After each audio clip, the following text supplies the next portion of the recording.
안녕하세요. 뉴스반장입니다. 작년 6월 예고도 없이 내란숙의 윤석열이 직접 등장해 포항 앞바다에 막대한 양의 석유와 가스가 있을 가능성을 발표했던 이른바 대왕고래 프로젝트. 마치 당장이라도 산유국이라도 될 것처럼 호들갑을 떨어대며 에너지 석유 관련 주가를 한껏 끄집어 올렸는데요. 그때를 복귀해봐도 당시의 이런 발표가 너무나도 이상했습니다. 그래서 내린 결론은 총선 참패, 김건희 검찰 조사 등을 덮으려는 국면 전환용 이벤트라고 여겨졌는데요. 국가를 수익도구로 이용한 주가 조작까지 의심되는 상황이었습니다. 지금 산업부에서 추가 시추 안 한다고 하지 않습니까? 결론 끝난 거예요. 그냥 돈 1,000억 날린 겁니다. 최소 1,000억. 국민 기만이죠. 그때 삼성전자 시총의 5배, 140만 배럴 막 묻혀있다 이렇게 얘기했을 때 어떻게 알아요? 이렇게 물었어요. 그랬더니 파봐야 합니다. 이렇게 얘기를 했어요. 그러면 파보지도 않고 관심법이냐? 제가 이 얘기했던 기억도 나거든요. 그런데 대통령이 대국민 브리핑 한다고 나와서 얘기를 하니까 그냥 정무적 판단으로 막 이만큼 묻혀있고 이만큼 경제성이 있고 막 호들갑 떤 거 아닙니까? 그런데 왜 호주의 우드사이드가 손 털고 나갔겠습니까? 우리가 그런 반문도 했었죠. 그랬더니 석유공사하고 50대 50 지분 가지고 있는 이 전문 기업에서 왜 손 털고 나갔을까? 그때 당시 경제성 없기 때문에 나간다 이렇게 얘기하고 나갔다고 여러 번 지적했음에도 불구하고 정부에서는 뭐라고 얘기했어요? 그거는 무슨 다른 합병 문제 때문이었다 이렇게 얘기했거든요. 결국엔 국민 기만한 겁니다. 대통령이 그냥 작정하고 대국민 브리핑 하니까 산업부가 따라간 거죠. 그게 정무적 판단이라고 지금 애써 포장해서 얘기하는 거 아닙니까? 그러니까 그때부터 사기였고 결과적으로 사기였고 국민 기만이고 세금 낭비고 이렇게 된 거 아닙니까? 누가 책임질 거예요? 하필이면 당시는 김건희가 디올백 사건으로 검찰 조사를 앞두고 있었고 최상병 사건 수사외와 무효과 관련한 통화 기록이 터져나오던 시점이었는데요. 그런데 첫 시추 결과 경제성을 확보할 수 없다는 결론이 나온 겁니다. 그럼 왜 그때 그리 성급하게 윤석열이 직접 나서서 장밋빛 전망을 내놨던 걸까요? 이런 결과를 전혀 예측하지 못했을까요? 지난해 6월 당시 윤석열은 갑자기 포항 영일만 앞바다에 대규모 석유와 가스 매장 가능성이 높다고 깜짝 발표했습니다. 우리나라 전체가 천연가스는 최대 29년, 석유는 최대 4년을 넘게 쓸 수 있는 양이라고 판단됩니다. 140억 배럴로 현재 가치로 따져보면 삼성 총 시총의 5배 정도가 됩니다. 이른바 대왕고래를 포함한 7개 공구에서 석유가스 매장량이 140억 배럴이라는 주장까지 내놨는데요. 정부는 지난해 12월 대왕고래의 시추선 웨스트 카멜라우를 투입해 1761m까지 뚫어 자료를 수집했습니다. 여기엔 세계 1위 시추기업인 미국의 슬럼버거사도 동원됐는데요. 그런데 대왕고래 공구를 시추한 뒤 공개한 결과를 보면 딴판이었습니다. 산업부는 가스 징후가 발견됐지만 포화도가 낮아 경제성이 없다고 밝혔는데요. 대왕고래 시추공은 다시 덮어버렸습니다. 첫 시추부터 실패한 셈인데요. 사실 이 실패는 예정되어 있었습니다. 정부가 섣불리 성공 가능성을 부풀렸다는 지적이 잇따르자 산업부 고위 관계자는 생각하지 못했던 정무적 개입이 있었다며 죄송하다고 사과했는데요. 윤석열의 압력이 행사된 프로젝트였다고 실토한 셈인 거죠.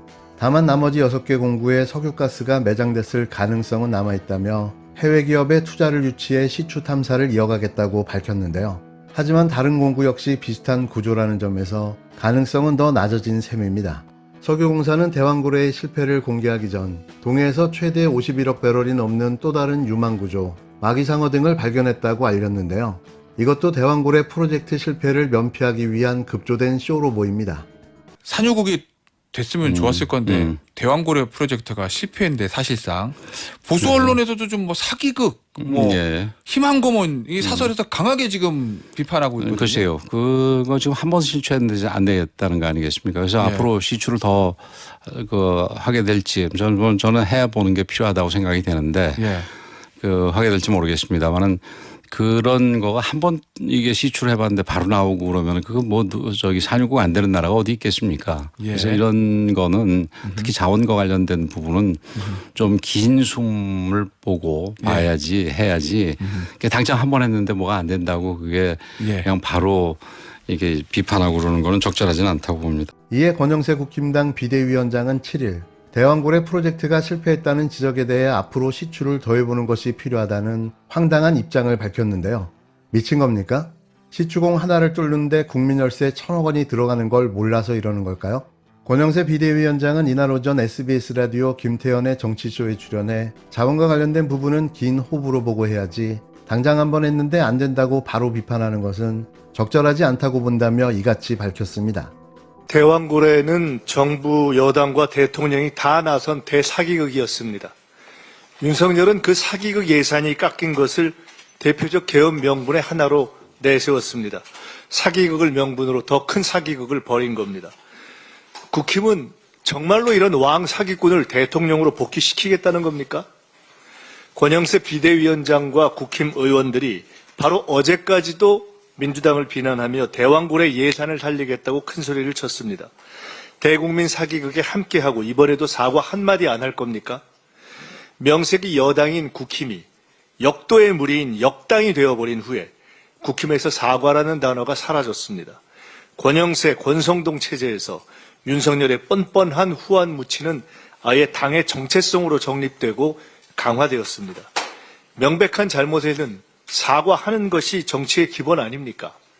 국민들께 대왕고래 사기극을 사과하십시오. 그리고 진지하게 추경 논의를 시작합시다. 윤석열 탄핵심판 6차 변론의 증인으로 나온 박준섭 대통령실 경제수석은 야당 주도의 예산안 삭감이 계엄으로 이어졌다는 대통령 측 주장에 힘을 보태며 대왕고래 프로젝트를 예로 들었는데요. 그런데 같은 날 이 사업의 경제성이 부족하다는 정부 분석 결과가 나왔습니다. 난감해진 윤석열 측 변호인의 입장이 이러지도 저러지도 못하고 재판을 그냥 밀어붙였는데요. 코미디쇼가 또 펼쳐진 겁니다.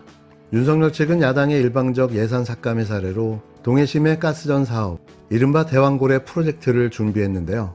대왕고래 프로젝트는 윤석열이 계엄 이후 12.12 담화에서 예산이 98%나 깎였다고 문제를 삼았던 사업이었습니다. 그런데 공교롭게도 증인신문 1시간 전 사업 전망이 밝지 않다는 정부 분석 결과가 공개된 건데요. 그냥 폭망한 거죠. 증인의 이제 경제적 관점에서 예산 전문가시니까 지금 이 예산 폭거를 가지고 국정이 마비된다고 해서 비상계엄 선포를 하신 거잖아요. 예, 제 생각을 말씀드리면 네. 이어지는 줄 탄핵이라든지 재정 부담이 되는 여러 입법, 일방적인 입법 이런 시도, 그 다음에 예산 예결위에서 통과됐지만은 예산 일방 삭감 이런 게 종합적으로 원인이 되었을 것으로 생각을 합니다. 국회 측은 예산 삭감이 어떻게 비상계엄 사유가 될 수 있냐고 따졌지만 박수석은 관련이 있다고 우겨댔습니다. 비상계엄은 전시와 사변 또는 이에 준하는 국가비상 사태에서만 발동하도록 요건이 엄격한데요. 국회 측은 이른바 추상목 문건을 제시하며 국가비상입법기구 예산 편성에 대해서도 물었지만 박수석은 무슨 의미인지 모르겠다며 대답을 피했습니다. 이 정부의 인사들은 모두가 정신줄을 놓은 듯 싶은데요. 윤석열이 탄핵되면 반드시 그 책임을 물어야 합니다. 정부 입장에서 국회에서 심의 의결하는 예산이 마음에 안 들 수 있습니다. 그런데 마음에 안 드는 예산이 책정, 결정, 의결되었다고 하여 그때마다 불만을 품고 비상계엄을 선포해야 한다면 아마 매년 비상계엄을 선포해야 될지도 모르겠습니다. 그래서 오늘 예산이 사실 탄핵심판의 쟁점이 아님에도 불구하고 쭉 들어본 결과 청구인으로서 그런 생각이 좀 들었다는 말씀을 드립니다. 또 하나 많은 예산 부분이 나왔지만 오늘 산업부에서 발표한 대로 조선일보 기사 제목은 이렇습니다. 멀어진 산유국의 꿈, 대왕고래 주가 무더기 하한가 추락. 동아일보 대왕고래 석유가스 매장량 경제성 없다고 판단. 대통령께서 사실 담화하실 때도 이 대왕고래 프로젝트에 대해서 말씀하셨기 때문에 오늘 이런 기사를 제가 말씀을 드립니다. 그렇다면 결국 국회에서 이 대왕고래 프로젝트 예산을 삭감한 것은 결국 경제성이 없는 부분에 대한 잘된 예산 삭감이 아닌가 그런 생각도 들었습니다. 또한 특활비 얘기만 특별히 한 말씀 더 드리면 제가 속해 있는 국회 법사위에서 했습니다만 저희가 수없이 증빙 자료를 제출하면 증빙된 만큼 예산을 책정해 주겠다고 수없이 말했습니다만 국회에서 심사를 해봤을 때 특수활동비는 특수하게 쓰여지는 활동비일 텐데 예를 들면 왜 명절 전날 특수활동비가 이렇게 많이 쓰여지는가? 명절에는 오히려 특수활동비가 들지 않을 텐데 수사를 하지 않으니까 그런 의심들이 들었음에도 불구하고 증빙 자료를 제출하라고 했는데 실제로 제출하지 않았습니다. 그래서 삭감을 하게 되었다는 말씀을 드립니다. 결론적으로 우리가 차를 운전하고 갈 때 차가 많이 밀리면 좀 기다리기도 하고 차가 풀릴 때 또 운전을 하고 그러면 되는데 차에서 내려서 앞에 있는 운전자들을 다 폭력적으로 끌어내서야 되겠습니까? 그리고 제 경험상 국회 예산은 늘상 문제가 있었고 늘상 여야가 다투기도 합니다. 그렇지만 그 예산은 잘 조정돼 와서 지금까지 예산 문제로 비상계엄을 한 사례는 없었습니다. 예산 문제 예비비도 실제로 국가 예산 600조가 넘는 예산 중에서 1%에도 해당되지 않습니다.